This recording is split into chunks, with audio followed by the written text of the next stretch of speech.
各位线上的同学，大家晚安，大家好，欢迎大家来参加读书会。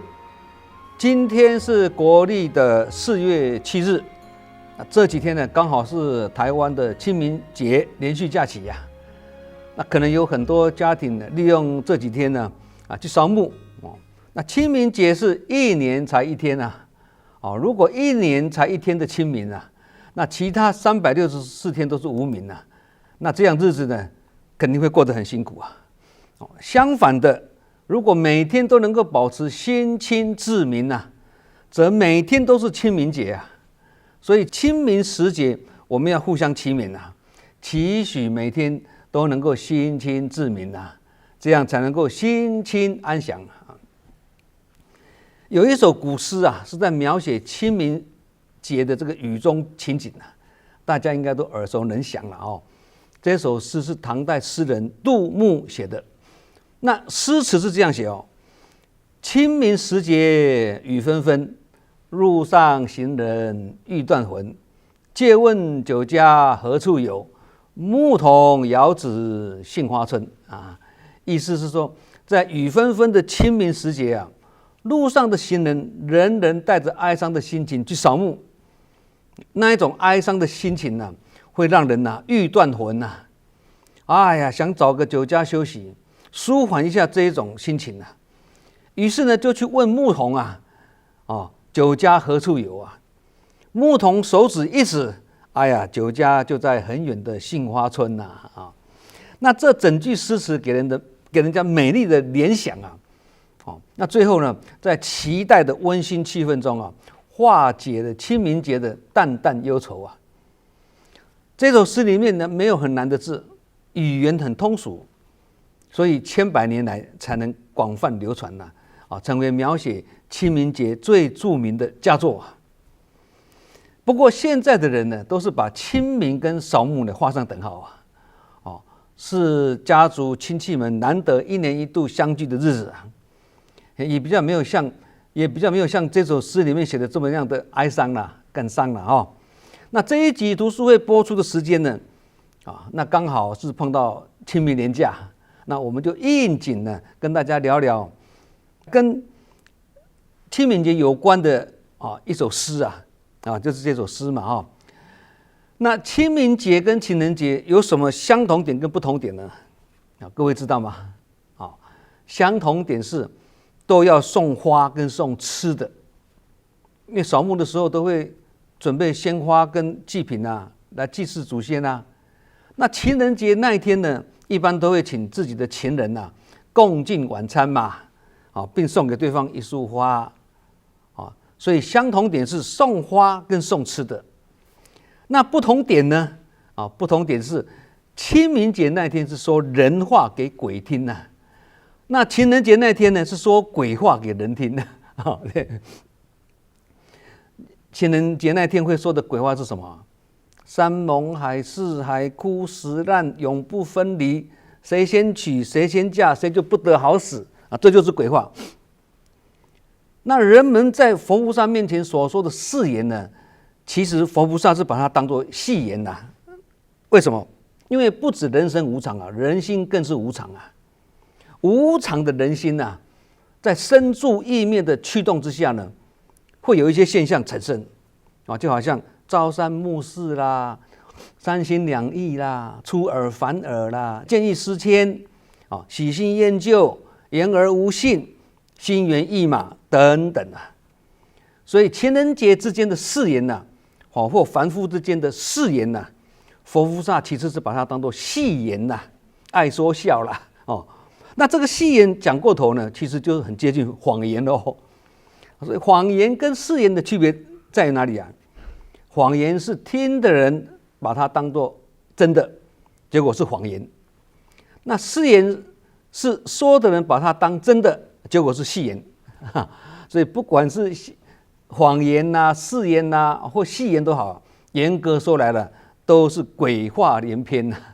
所以鬼话也是活人说出来的真正的鬼是不会说话的所以不但活人的鬼话不要听其实鬼也没有什么好怕的因为鬼只是死去的人人是还没有死的鬼，叫做活鬼我们日常生活中就可以看到很多活鬼啊，酒鬼、赌鬼、色鬼、生气鬼、吝啬鬼、爱哭鬼、贪吃鬼，还有恶鬼等等啊，甚至呢，有些太太叫他们的先生叫死鬼，那这个死鬼也是活人呐。那我们碰到这些活鬼都不怕了，怎么会害怕死鬼呢？同理死人也不必怕，最怕是活人，因为死人不会作怪，活人才会作怪。如果觉得有死人在作怪，那是活人自己的心在作怪。尤其自己的亲人往生了，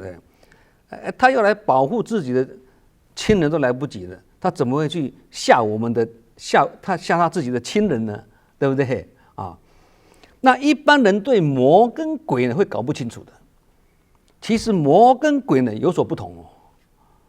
魔跟鬼在不同文化跟不同的信仰中会有不同的定义跟特征。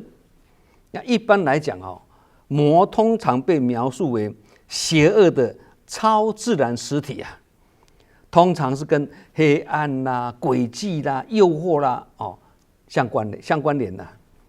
而鬼呢，通常是指死去的灵魂或幽灵所以在一些信仰中魔可能是一种更强大也更恶毒的力量，而鬼只是已经死去但还没有超度的人类的灵魂嘛。那听了这样的解释过后，相信大家对魔跟鬼的定义就比较会清楚了。人死后会变成鬼，那鬼死后变成什么呢？根据南北朝时期一本神奇怪异的小说叫做《幽冥录》里面有记载人死为鬼，鬼死为妓。《聊斋志异》里面也是这样说人死为鬼，鬼死为妓。鬼之谓妓，犹如人之谓鬼了。那个妓这个字就是上面是竹剑竹剑那个剑嘛，渐渐的那个剑嘛，下面是个耳朵的耳这个字呢念妓那鬼死了之后会变成妓，所以妓也是鬼的一种，但是妓比鬼还厉害，还凶猛所以那个妓呢会骚扰鬼，所以鬼很害怕妓就像好像人很怕鬼一样了也因此呢，在古代的人会用篆书写一个这个妓这个字贴在门上用来什么辟邪跟驱鬼那其实现在有些信奉民间信仰的人，也是会在家门口或门梁上贴上这个符纸用来避免家庭受到邪灵或不祥之物的侵扰那这种做法呢，通常被视为是一种民间信仰的保护措施不过以正信的佛法的观点来讲呢，要驱魔辟邪，甚至要消灾解厄或消业障都要有正信的观念做后盾，才会就近，才不会迷信心念不正，即使门梁上贴满了符纸，也避不了邪了，也驱不了魔了。心存正念，则心正气盛，邪不侵。也就是心存正念，才能以正破邪嘛。邪魔要来找我们，也不会在我们心正气盛的时候他一定是趁我们运弱气虚的时候，他才会趁虚而入嘛。因此呢，自己心中有正法跟正念呢，才有可能正而不邪啦，这样才有办法去驱魔跟辟邪啦。那至于鬼呢，有的鬼要在地府等着投胎转世那有的是在地狱受刑那有些鬼则因为有执念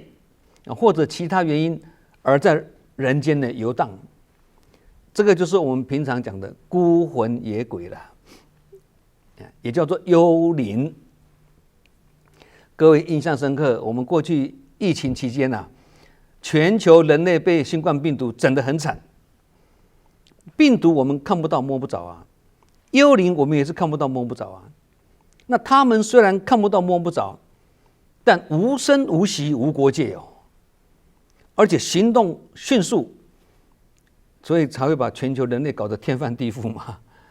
那这些幽灵是从何而来啊？为何会变成幽灵呢？因为以佛法的观点来解析啊，这些孤魂野鬼曾经冤死在人类的刀口之下，所以他们是含冤含恨而死，因此想要伺机找机会来报复啊。那这些幽灵就很可能化为病毒啊，来找他要报复的这个宿主，所以造成史无前例的新冠病毒的这个灾难嘛。根据联合国2022年的资料啊，全球1秒钟就有2641个冤魂了，1秒钟哦，2641个冤魂呢。那一天有多少？2亿2800多万个冤魂呢。那一年就有832亿个冤魂，也就是被人类宰杀的这些动物啊。那这个数据还没有包括水中的那些生物哦。如果再加上去的话，那冤魂的数据那更庞大了哦。这些冤魂因为没有投胎的因缘而变成幽灵了，这个就是我们一般人所说的孤魂野鬼、魑魅魍魉了。有些人说啊，持诵《金刚经》能够辟邪，但也有些人说《金刚经》不能辟邪啊。也有人说，诵经能不能再问啊？诵经能不能消业障啊？其实啊，诵《金刚经》能不能辟邪啊，不是由《金刚经》决定的，而是由诵念者的心来决定的。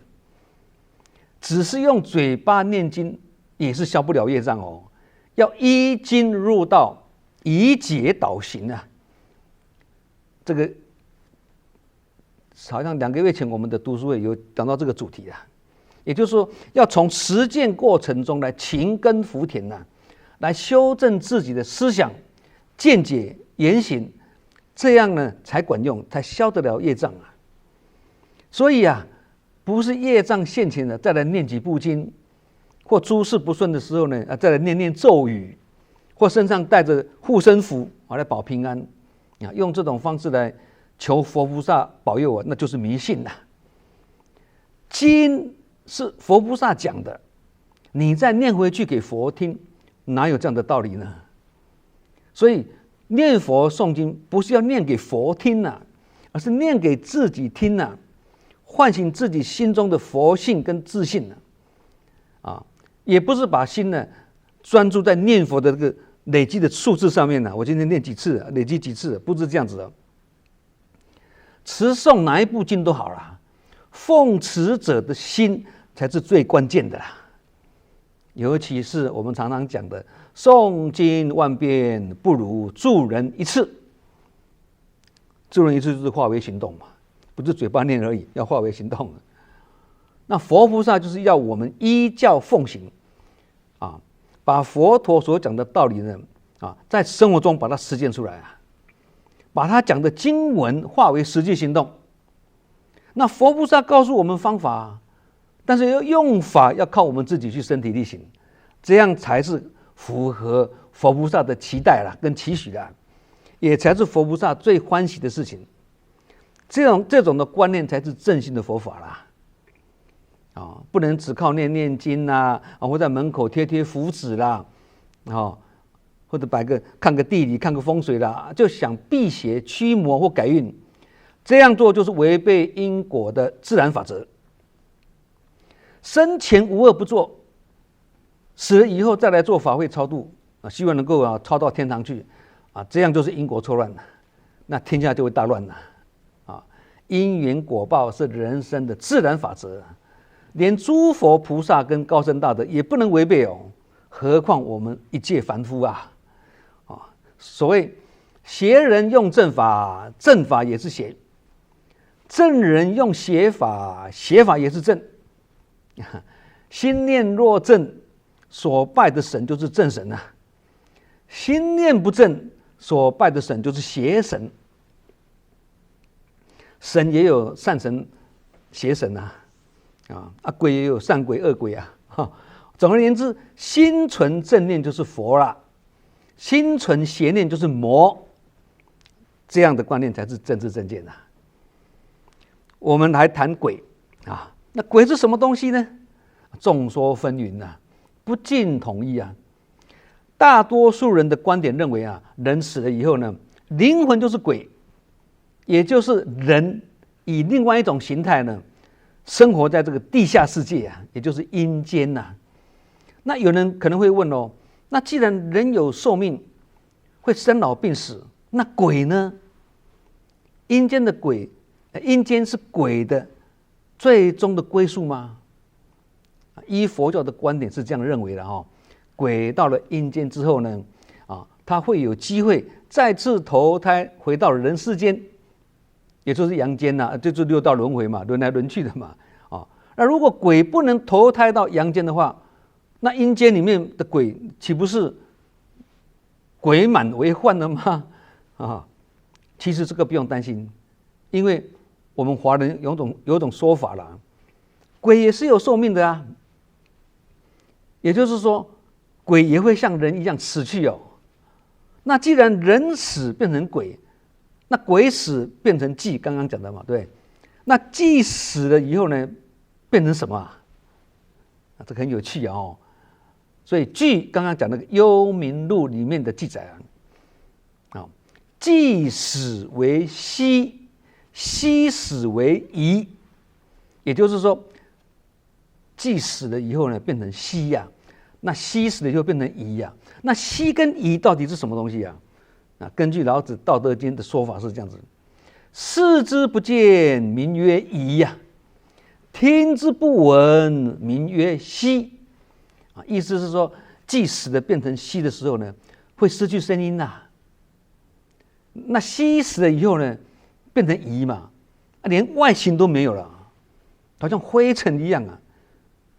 所以人死四次，从人到鬼，鬼到祭，祭到息，息到夷嘛那变成夷之后呢，如果再死一次啊，就会完全被自然分解了，彻底化为虚无了。不存在啦。那这种说法就很符合道家他们所讲的生死观嘛，也就是人最终还是会要回归于大自然呐。其实《道德经》这样的说法呢，我们比较难理解，因为不只是鬼变成祭，鬼死变祭，祭死变夷，夷死变息，会没有声音，没有外形。人死了以后，遗体也是静静躺在那里，没有声音啊，对不对？即使这个人投胎去做鬼了，鬼也是没有声音，也没有外形啊。所以《道德经》这样子的讲法呢，我们比较难理解啦。因为我们大家能够理解的是，当人体的外形老的时候呢，随着年龄，这个人的身体呢，随着年龄增长会老态龙钟，不是吗？到最后病苦缠身啦，最后就枯竭死去了，变成一副臭皮囊啦。那不管你是土葬还是火化，最终都是化为一堆白骨，对不对？那这个是我们比较能够理解的事实，是这样子嘛？其实连佛经里面所讲的典故，有些我们也是很难理解不只是《道德经》例如呢，佛经讲佛陀是他妈妈摩耶夫人呢，从腋下把他生出来的还有佛陀过去生行菩萨道的时候呢，曾经割肉喂鹰割自己的肉去喂老鹰还有舍身饲虎让自己从高处呢摔到地上来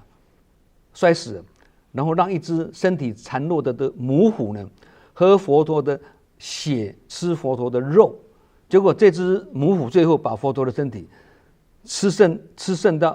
到剩下一堆骨头这样的佛经记载也是很难让人理解对不对？那佛经里面所提的一些典故，因为年代久远了，实在难以考证，因为2600多年了嘛。我们如果只拘泥于佛经上面的这个意识的，有时反而无法走出迷宫，而会困扰自己对，想不通啦，对不对？各位想想，佛经都会这样子的，何况是其他的经典呢？对，但是我们也不能质疑佛经哦，要善解，这是理想中的理啦，比较虚幻，无法理解嘛。所以刚刚《道德经》对鬼的一些记载呢，有些地方我们也是要持保留的态度啊，而不是照单全收啦。好，我们言归正传。对华人来说呢，提起阎罗王啊，可以说是无人不知、无人不晓嘛。他是阴间的最高统治者啊，皇帝是阳间天子啊，阎罗王是阴间天子。那一个人死了之后呢，除非有资格成仙或成佛啦，否则都必须接受阎罗王的审判。其实阎罗王也不是中华文化特有的哦，而是一个舶来品哦。它祖籍在印度，是伴随着佛教的输入而传入到中国的。那阎罗王一进入到中国，立刻声名大振啊！不但佛教寺庙到处都有他的塑像啊，或者是画像，而且还香火鼎盛哦。最后连道教也加进来了，对他倍加推崇啊。那在民间呢，阎罗王更成为惩恶扬善的神灵呐，他的地位之高呢，并不在佛教或者是玉皇大帝之下哦。那管人事的是国王嘛，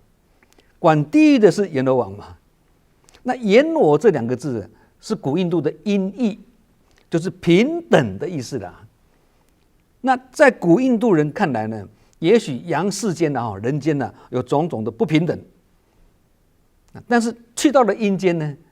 在阎罗王的面前呢，人人一律平等，个人造业个人担，谁都无法替代。那现在的人也是这样的想法啦。那很多人觉得人在死了之后就什么都不知道啦，什么感觉都没有啦，那死了就解脱啦。但是真的这样子吗？人真的在死了之后就能解脱吗？然后就能完全消失在这个世界上吗？或一点踪影都没有了吗？依佛教的说法是这样子的，人在死了之后呢，变成中阴身嘛，这个学佛大概都了解嘛，变成中阴身，那这个身体就开始变得很沉重了，因为气呢压在身体里面，然后呢灵魂就会开始离开这个死者的身体，我们叫做灵魂出窍嘛，不是吗？飘了起来。这个时候呢，来自阴间的勾魂使者跟黑白无常就会把这个死者的灵魂呢，用链子把它勾住，把它带到阴间去，再由阴间的两个大将叫做牛头跟马面把它带到阎罗王的面前由阎罗王跟几位审判官来查看死者在阳间的善恶成绩单也就是生死簿啦。那经过一番的调查跟讨论之后呢，最后才决定这个灵魂要投胎去哪里啦，看看六道里面哪一道啦。那有的是上天去享福啦，有的是投胎做人或者投胎到人道之外以外的五道有的则是打入传统中我们讲的18层地狱里面去啦。所以想知道前世是怎么来投胎的，其实也可以从这一世呢看出一点端倪举个例来讲如果一个人是从恶鬼道来投胎的那这个人经常是穿着邋里邋遢，不爱整洁啦甚至喜欢污浊跟肮脏的地方，而且又很贪口欲，或者看到别人有权有势看到别人荣华富贵就心生嫉妒。那不但如此又常常心中会觊觎着别人的财物那见到这样的众生相呢，我们大概都可以知道说这个人的过去生呢是处在恶鬼道之中那还有一种是什么？脾气很暴躁，很爱生气动怒，那这个就更容易了解了嘛，对这个就从阿修罗投胎来的对。那还有另外一种是什么？从畜生道投胎来做人的，这样子的人呢他在跟别人相见的时候很容易跟人家怒目相视爱辩，爱跟人家对立，常常挑剔别人的过失啊，甚至还会去伤人，不管用肢体的伤人，或者是口语的伤人啊，就好像一般的动物，尤其是狗啦，各位就一听就知道了嘛。狗见到陌生人的时候，比较容易怒目相视嘛，对不对？故意做出恐吓的姿态想要吓退我们嘛，甚至要攻击我们这就是长期处在动物界里面，在弱肉强食的环境中所招感出来的习气。那这样的众生相，我们可以理解他可能过去就处在畜生道里面，今世来投胎做人的啦。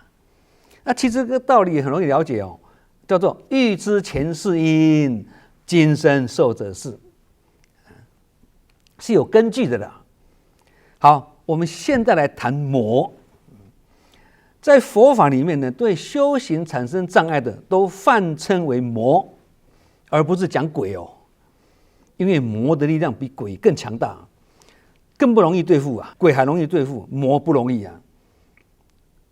所以我们讲说，外魔不可怕，心魔才可怕。外魔易躲心魔难防嘛。因为如果心中有内魔的话，则看人人都是魔嘛。所以外魔是从内魔反映出来的，没有内魔就不会有外魔了啦。因为每个人的心都会打造属于自己的世界嘛，这个就是佛法所说的万法唯心造的道理，就是这样子那佛陀在菩提树下即将悟道的时候呢，即将开悟的时候呢，那个时候魔也在他的附近那魔是什么？充满在自己内心里的诱惑、欲望，或心中的昏沉跟散乱，都叫做内魔。佛陀悟道的时候，诱惑他的魔，就是浮现在自己心中的诱惑不是有一些美女出现了吗？对。同理，在我们共修或培训的时候呢，表面上我们是安稳的坐在这个佛堂里面嘛，或者这个教室里面嘛，其实这个时候魔已经在我们身边了叫做睡魔。他意图让我们昏沉散乱，而懈怠修行，让我们无法专心，并阻止我们接近佛道。这个就是我们修行的敌人，所以叫做魔。好，那魔在哪里呢？这个是个有趣的问题那星云大师对这个有一段很精彩的开示，很值得我们去了解大师就讲啦，魔在哪里呢？第一，魔在人间在人世间善良的是一半，邪恶的是另外一半风光明月的景象有一半，晦暗不明的地方也有一半那在人间佛的世界也是只有一半，另外一半的世界就是由魔所统领的啦所以人间永远是在斗争，人与自然争，人与环境争，人与天灾争，甚至人与人之间的利害冲突都是在争。要如何用善良的佛心去打败邪恶的魔镜呢？这个就要先靠我们用智慧去分辨谁是佛，谁是魔，总不能把佛当魔，把魔当佛好，那认识了佛跟魔的不同，我们就能够体会，佛眼看的世界都是佛的境界，魔眼看的世界都是魔的境界了。人间是佛与魔共有的，你自己本身是佛界的人呢，还是魔界的一份子呢？这个自己要有自知之明，自己要搞清楚这是第一个好，第二点，大师讲了，魔在家里人间的魔奇多无比叫人眼花缭乱不容易看出来。不过缩小范围来说呢，魔就在我们的家里有。父母或亲人如果给我们的是好姻缘就帮助我们成就那就是这个就是我们的恩人嘛。但是偶尔也会遇到一些不明白道理的父母跟亲人也会会障碍我们的成长，阻碍我们的学习啊，让我们志不得酬啊，力不能展啊。因为他们只是用自己的一套不合时宜的旧思维呢，来束缚你例如你想就读什么学校他们有他们的意见你要男婚女嫁，也要听从父母跟家人的话，他们要主导还有你心存善念要做什么好事，他们也不以为然甚至还要障碍你所以家人可能是佛菩萨，但也可能是磨难我们的阻力这个是星云大师讲的了好，第三个他讲魔在身旁我们身边的良师益友非常严厉的在教诫我们那这可能是我们的真上缘我们的贵人但是也可能呢，我们身边的人虽然满面笑容满口甜言蜜语但是笑里藏刀那这也可能是魔在利用机会呢，透过这些人在加害我们的善念跟慧命所以千万不要以为魔一定就在我们的对立面不一定魔就在我们的身边甚至魔在我们的内心。祸起萧墙就是魔在我们的身边意思是说，那讲身边其实是里面意思是说外部的祸乱外患其实是属于内乱内乱就是我们内心嘛，内部嘛，对。好，第四个，魔在心中，魔居住的地方都是在无国界的各地流窜那个是魔的大本营魔也是一样但是它还是在我们的心中。我们每日行住坐卧之间，我们的起心动念之际，有时候觉得自己是处在天人合一其实这个是因为没有魔在干扰我们。如果天人交战，那就代表魔已经在找机会要陷害我们了。好，以上这个4句呢，是星云大师生前一段精彩的开示开示中讲的魔在人间，魔在家里，魔在身旁，这些都是身外，叫做外魔。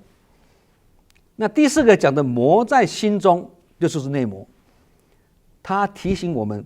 佛是内内外外无处不在，魔也是不分内外无处不在虽然魔跟鬼是处处不在，且都是障碍我们的敌人然而只要我们能够心中有佛，行中有法，就不但不会被他影响反过来还可以妙用他怎么妙用呢？把敌人变成贵人这样就是妙用佛法成为妙法。那最重要的观念是什么？不管有没有在学佛都不能跟鬼神扯不清，因为孔子告诉我们不与怪力乱神同时也提醒我们敬鬼神而远之我们虽然对鬼神心存尊敬，但是还是要保持距离不要捆绑一起不要跟他扯不清这样才会以策安全嘛。尤其呢，妖魔鬼怪为心所造，都是自己的心在作怪，因此要照顾好自己的一念心好，我们今晚读书会，鬼是死去的人，人是还没有死的鬼就分享到这里祝福大家福慧双修，法喜充满。我们下周同一时间再见。